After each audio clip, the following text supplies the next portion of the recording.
Since I have the house to myself, it's time to have a little fun. Hurry up, please, because you're going to make us late. So I run all the way back to the house, and what I didn't realize is I had my passport the whole entire time. Trent and Amber are flying to Finland with Alex and Emma. They're heading to Just's house for a visit. After a 23-hour flight, they finally touch down. Everyone is exhausted, yet their excitement is impossible to hide. It's been a whole year since they last saw each other. Just greets Trent and his family with open arms. They take turns introducing their family members, and everyone chats happily in the living room. Just hopes this trip for Trent's family will be more than just a visit with old friends. It'll be a journey to experience all that Finland has to offer. So bright and early the next morning, with Just's recommendation, Trent's family heads to a reindeer farm. As soon as they step out of the car, a young reindeer walks right up to them. Though everyone's thrilled, they don't know the reindeer's habits, so they just follow the guide and observe it from a distance. With the guide's encouragement, Emma works up the courage to reach out and pet it gently. In no time, everyone is won over by the reindeer's gentle nature and starts playing with the young reindeer without hesitation. Emma and Alex grab some food to feed it, while Trent whips out his phone and snaps countless selfies with the reindeer. After their immersive reindeer experience, the guide takes Trent's family to forage for mushrooms in the woods. À Beloved Finnish tradition. Everyone carries a small basket and hunts for mushrooms among the trees. The guide carefully teaches them how to tell which mushrooms are edible and which are poisonous and must be avoided. After all, the mushrooms they find will be part of their dinner. To their surprise, Emma finds not just mushrooms, but also a type of sweet and sour berry. With these berries, their dinner will be even more delicious. Meanwhile, back at home, the other kids are having a great time of their own. Elizabeth invites her boyfriend over, and they fire up the grill. I'm to the point now where I don't know what else to do. So don't do what you were doing. Everybody else in this household is being honest. Be honest, okay? Since Anna kept losing her phone every now and then, she lost the privilege of driving to school by herself. One school day, she had no choice but to ride with her brother to school. This upset Jonah a great deal, because thanks to Anna's carelessness, he had to get up extremely early to act as Anna's personal driver. When it was almost time to leave, Mom started waking the other kids up. Breakfast consisted of warm cookies made by Mom. Alex and Emma hadn't gotten enough sleep and climbed out of bed unwillingly. Since it was the first day of school, Mom reluctantly gave the phone back to Anna. Even though Anna behaved very well and stood quietly listening while Mom warned her, Mom was clearly still a little worried about her. Mom would drive Elizabeth, Emma, and Alex, while Jonah and Anna left at the same time. After dropping his sister off at school, Jonah had to rush off in a hurry to make it to his college classes. The next day arrived at Emma's school was holding a cheerleading competition today, and the whole family took time off to go to the school to cheer for Emma to keep her hair from coming loose during the competition. Mom tied Emma's ponytail extra tight and sprayed a lot of hairspray to keep it in place.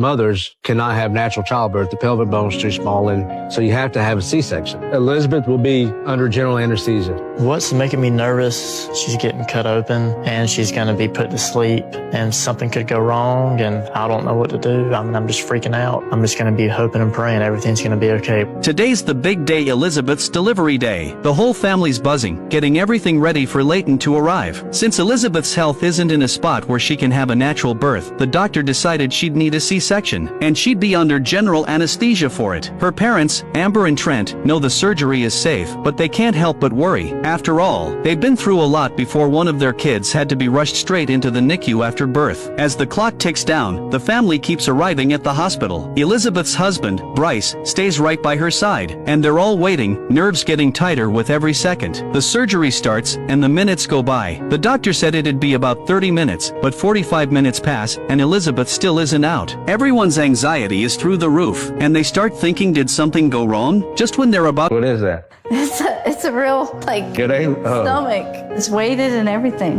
well, if it's real, it ain't real from Big Daddy. The baby being average size would be a little bit different for us. Not that we haven't been around average size babies. We won't quite have the worries and the risk. Amber slipped into a realistic pregnancy belly to surprise Trent. The moment she put it on, it took her back to when she was 8 months pregnant 20 years ago. Back then, with her small frame, her belly felt huge. Now, wearing the fake belly, it was both funny and a little uncomfortable. Getting into bed was harder than she remembered. But Amber's got something else on her mind. Her granddaughter is about to be born, but it's not the little person baby she was expecting. Instead, it's a baby with average height. Since the whole family is made up of little people, Amber thought having a little person and granddaughter would bring them closer and give them more chances to show off what makes them unique. But now that the baby's average height, she's feeling a bit let down. Trent tried to ease her mind, saying an average height granddaughter is actually the best thing. It means the baby won't have to go through all the surgeries, sleep apnea, and other issues that little people babies deal with. Plus, she won't have to face the same kind of societal challenges. Trent knows the pain of watching his kids struggle with health problems, and how hard that is as a parent. Amber gets that, but deep down, she still wishes her granddaughter was a little person. With the baby shower coming up, Amber had planned to make a diaper cake, but after finding out her granddaughter would— What happened to Daddy? That blue urn was over there. I set it right here. I've been looking at it for I don't know how long, being right there by the TV. I went and put him over on the desk where literally they used to sit down and pay bills and write bills. Poppy passed away a month ago, but Grandma still can't quite wrap her head around the fact that he's gone. Every morning, she still expects to hear his footsteps, but nothing. It's just silence. The house feels empty, and you can tell it's getting to her. Trent and Heidi have tried multiple times to convince Grandma to move closer to them, but she refuses. She's not ready to leave this house. It's filled with too many memories of Poppy. Trent knows Grandma's driving is a little risky. She still drives with both feet, and honestly, it's terrifying. He finally decided it's time to stop letting her behind the wheel. One night at dinner, Grandma asked about Poppy, and the way she looked at him, it was like she didn't even remember he'd passed. That moment hit Trent hard. Then one day, Grandma notices that Poppy's urn, which had been sitting by the TV, is missing. She freaks out, thinking Poppy came back. Trent had moved it to the desk where Poppy used to sit. When he told her, she relaxed a little, but Trent could tell she still hasn't fully accepted that Poppy's gone. Trent wants Grandma to understand the importance of— Take this out. You need to change your shoes. It's okay. You have not driven this car. I don't want the toe of your boot to get caught and we end up having an accident.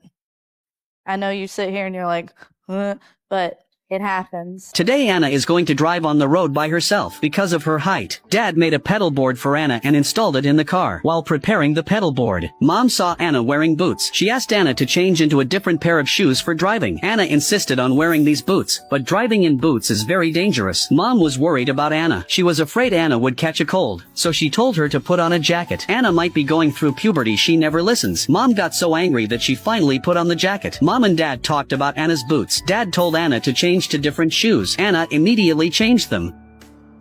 I think ultimately my resentment is not just the fact that Anna listens to Trent and doesn't give 2 cents about me. It's Trent don't want to hear it. I don't want to hear it. Hush. Shut it. When Elizabeth moved out, it was only Dad eating some biscuits and everybody else helped. But on my moving day, everybody was in the kitchen, yapping their jaws or making biscuits. I'm gonna go help Anna.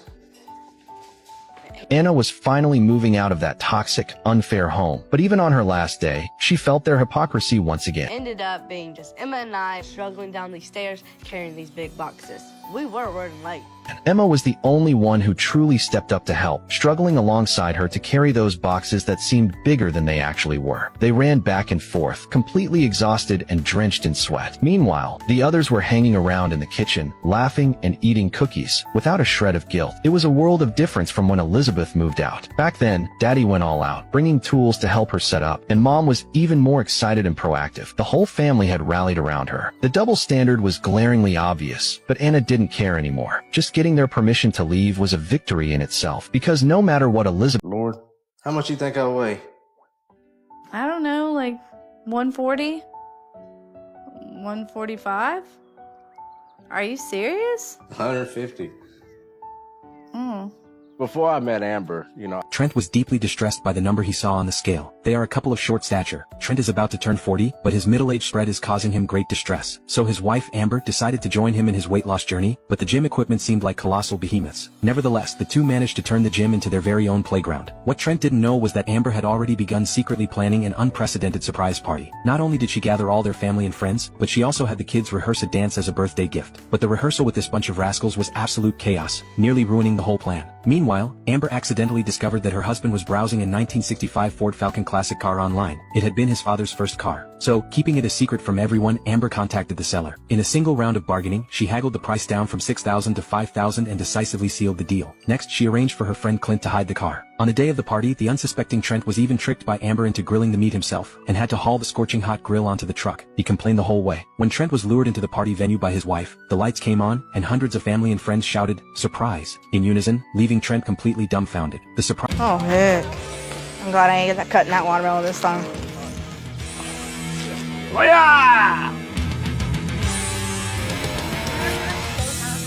We're not in our kitchen right now, and I've always wanted to do this. What are you doing?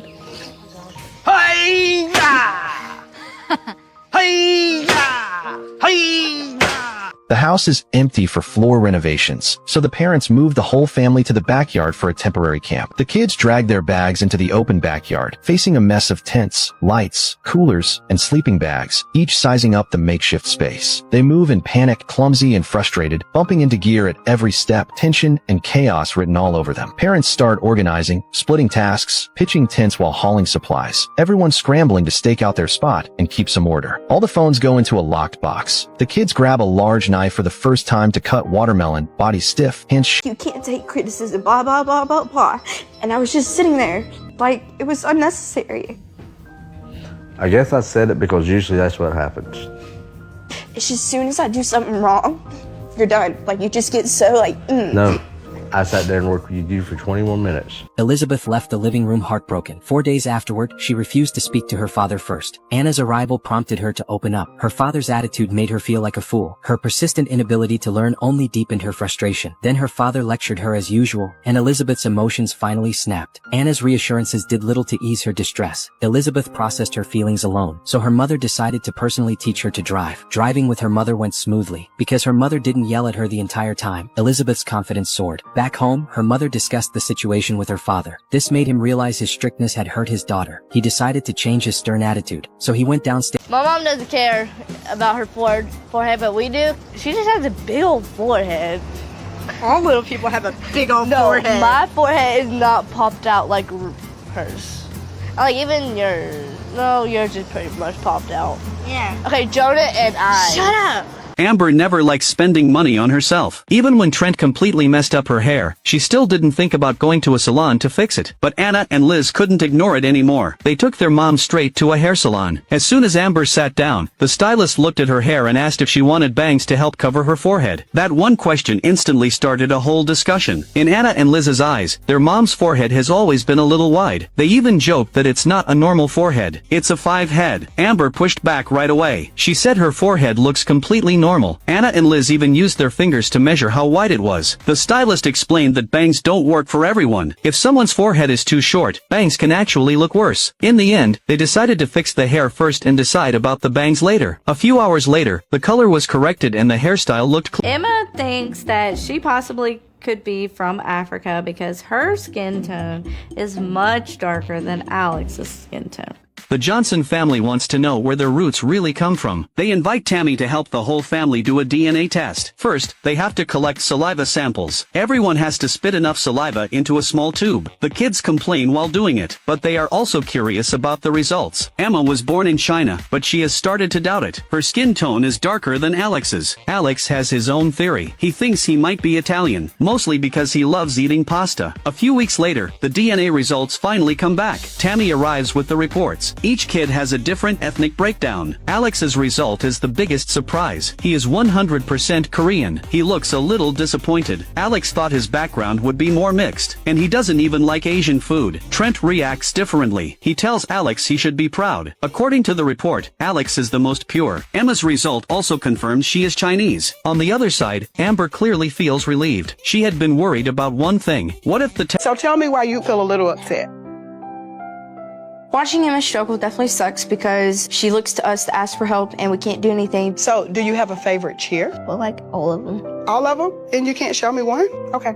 It takes time. Emma gets nervous in front of an audience. The Johnsons are set to speak at a high school conference for students with disabilities, but Emma, she's scared of public speaking. Her family figured this could be a good chance for her to build some confidence, and they didn't want her to bail. So, they decided to take her to see speech therapist Dr. Tiffany. The plan was to work on her speaking skills, clarity, and confidence. At the same time, the whole family was learning how to support her without stepping in too much. Dr. Tiffany brought in Emma's cheerleading experience to show her how teamwork matters, and she stressed the importance of practice and putting in the work yourself. During practice, Emma had some big ups and downs. She'd get frustrated, sometimes tear up. The therapist stayed patient, guiding her through the nerves and uncertainty. Her family felt for her. They hated seeing her cry, but they knew this was Don't go stop. I'm talking about You're gonna grab me on stop! I hate Alex got some. Alex, turn around, turn around. Woo! I love you. I hate you.